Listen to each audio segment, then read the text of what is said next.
পরম দয়াল শ্রী শ্রী অনুকূল ঠাকুরের রাতুল রাঙা চরণে জানাই শতকোটি দণ্ডবত প্রণাম।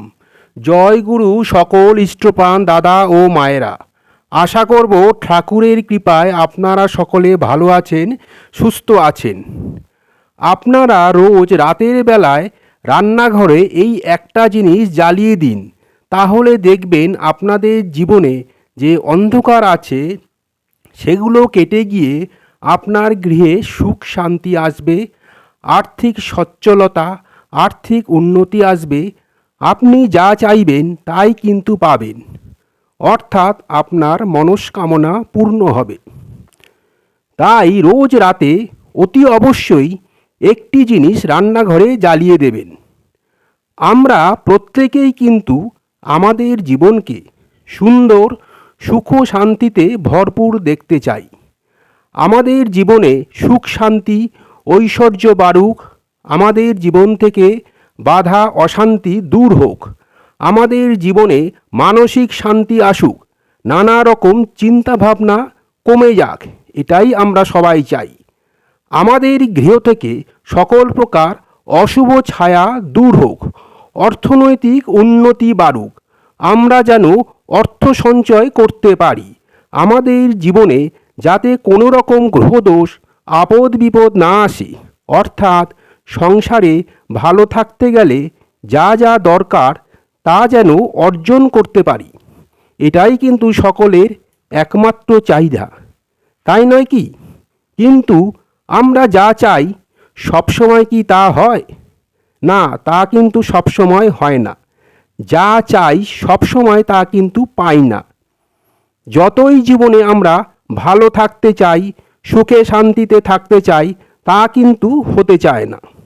এর কারণ কিন্তু আমরা নিজেরাই এক এক সময় এমন কিছু কাজ করে বসি বা করে ফেলি, এবং এর থেকে যাতে মুক্তি পেতে পারি সেই কাজটাই কিন্তু আমরা আর করি না। সব সময় আমরা নিজেদের ইচ্ছা মতো চলি বা চলতে চাই, যার জন্য অনেক সময় কিন্তু আমরা নানা বিপদের সম্মুখীন হই এবং নানা রকম বিপদ বা সমস্যায় পড়ে আমরা আমাদের জীবনটাকে তছনছ করে ফেলি। আমরা যদি এই বিশেষ নিয়মগুলো মেনে চলি তাহলে কিন্তু কোনো রকম সমস্যা, কোনো রকম ঝড়ঝাপটা আমাদের স্পর্শ করতে পারবে না। আমরা কখনোই সমস্যায় পড়ব না।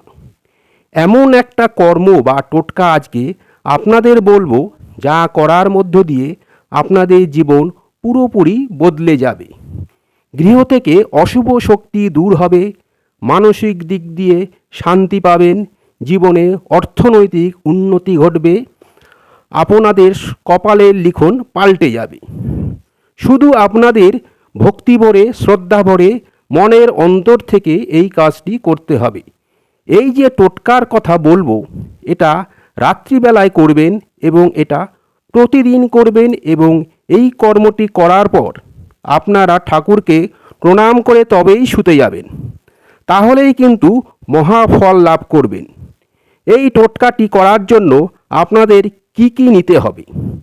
প্রথমে নিতে হবে একটি মাটির ধুনুচি, আর ধুনুচিতে যা লাগে অর্থাৎ ছোবড়া নিতে হবে, আর নেবেন 3 টুকরো কর্পূর, খানিকটা ধুনো, 7টা তেজপাতা, 3টি লবঙ্গ ও একটি সিঁদুরের পাতা। এইগুলো সব নিয়ে সন্ধ্যাবেলায় ঠাকুর ঘরে রেখে দেবেন এবং ঠাকুরের চরণে প্রণাম জানাবেন। এই জিনিসগুলো আপনারা দুপুর বেলায়ও ঠাকুর ঘরে রাখতে পারেন। তারপর আপনাদের যে কাজ করতে হবে সেটা হলো সারা দিন ঠাকুরের নাম জপ করতে হবে। এই নাম জপের মধ্যে দিয়ে আপনারা কিন্তু সহজেই ঠাকুরের আশীর্বাদ লাভ করতে পারবেন, ঠাকুরের কাছে সহজেই পৌঁছাতে পারবেন। আপনারা যে ঠাকুরের দীক্ষা নিন না কেন, আপনারা কিন্তু খুব করে নাম জপ করবেন। সারা দিন কোনো অসৎ কর্ম করবেন না, সারাদিন সৎকর্ম করার চেষ্টা করবেন, মনকে পবিত্র রাখার, মনকে শান্ত রাখার চেষ্টা করবেন।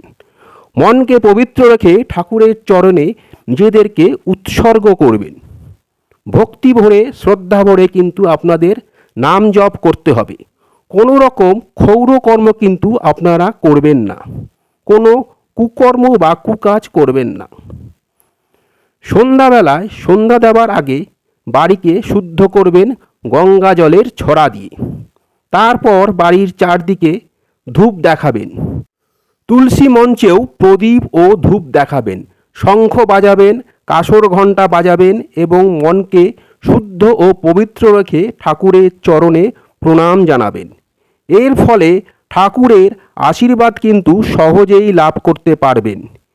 এবার আসা যাক আসল বিষয়ে। যে সিঁদুর পাতার কথা বলেছিলাম, সেই সিঁদুর দিয়ে মাটির ধুনুচিতে ওম লিখবেন।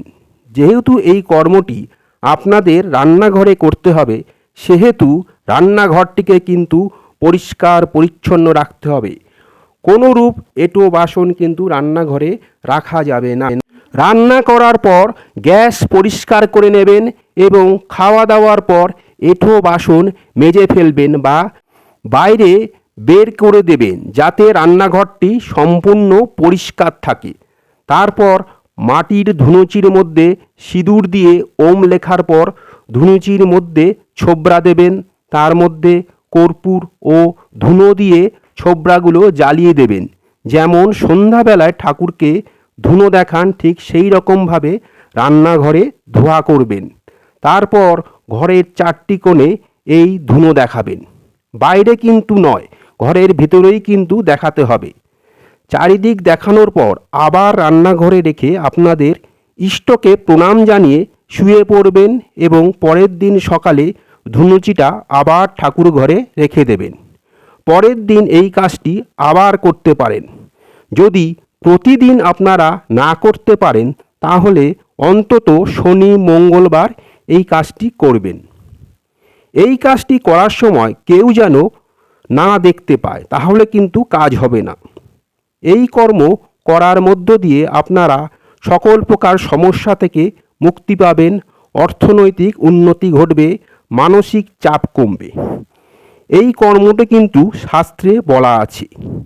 এই যে আমরা আমাদের জীবনে সুখ শান্তি ঐশ্বর্য পেতে চাই, মানসিক যন্ত্রণা থেকে মুক্তি পেতে চাই, তা কিন্তু আমরা সহজেই পেতে পারবো যদি পরম দয়ালের প্রত্যেকটা বিধান আমরা ঠিকঠাক মেনে চলি। পরম দয়াল শ্রী শ্রী ঠাকুর বললেন যে ইষ্টকে ভালোবেসে চলেন, ইষ্টকে মেনে চলেন, তার প্রতিটি বিধান মেনে চলেন, তার কাছে কিন্তু ঐশ্বর্য আসবেই। পরম দয়ালকে যদি ভালোবেসে আমরা কোনো বিশেষ কর্ম করি, তাহলে কিন্তু আমাদের জীবন সুন্দর হয়ে উঠবে। আমরা শুধু টোটকা পালন করলাম আর তাতেই ভালো থাকবো, তা কিন্তু নয়। আমাদের সদ্গুরুর দর্শন করতে হবে, তার চরণে নিজেদেরকে উৎসর্গ করতে হবে, তবেই কিন্তু আমরা প্রকৃতরূপে ভালো থাকতে পারব। আজকের ভিডিওটা এখানেই শেষ করলাম। আশা করব ভিডিওটা আপনাদের ভালো লাগবে। ভিডিওটা ভালো লাগলে লাইক করবেন, বেশি বেশি করে শেয়ার করবেন, যাতে আরও অনেকে উপকৃত হন। আমার চ্যানেলটা সাবস্ক্রাইব করবেন এবং আমার পাশে থাকবেন। এরকম আরও অনেক অজানা ঠাকুরের তথ্য নিয়ে যাতে হাজির হতে পারি। সবাই ভালো থাকবেন, সুস্থ থাকবেন, আনন্দে থাকবেন। ঠাকুরের কাছে এই প্রার্থনা করি। ঠাকুর সর্বদাই আপনাদের যেন ভালো রাখে। কালকে আবার অন্য ভিডিও নিয়ে হাজির হব। জয় গুরু, বন্দে পুরুষোত্তমম।